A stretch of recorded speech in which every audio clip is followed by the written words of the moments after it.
सहज नव्हता. एक स्वप्न होतं 8 थर लावण्याचं.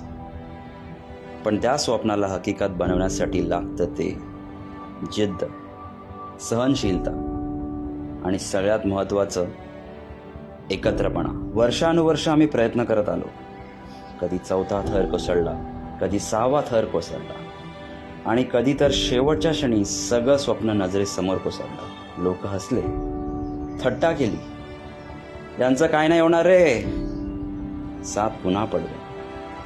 पण आम्ही थांबलो नाही. दुखापती झाल्या, हाडं मोडली, पण मन मात्र कधीच मोडलं नाही. प्रत्येक अपयश आम्हाला शिकवत गेले.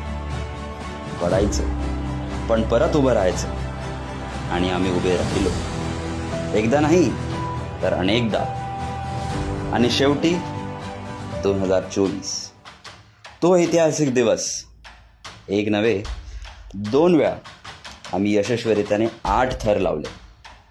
जय गोविंदा चा गजर घुमत होता. डोळ्यात अश्रू होते. दुःखाचे नाही तर वर्षानुवर्षाच्या संघर्षानंतर आलेल्या यशाचे. आणि दिवस सराव करतो, कारण या वर्षही दृष्टिकोन स्पष्ट आहे. आम्हाला परत आमचं सर्वोत्तम घ्यायचं. आता मागे वळून पाहायचं नाही. आता फक्त पुढे जायचं. अधिक उंच, अधिक मजबूत आणि अधिक एकदिलाने. गोविंदा पथक म्हणजे फक्त एक ग्रुप नाही, तर एक कुटुंब आहे, ज्याने संघर्षात नातं जपलं आणि यशात गौरव मिळवला. 2024 8 थर 2 वेळा. पण आता लक्ष आहे 2025. पुन्हा नवीन इतिहास लिहायचंय.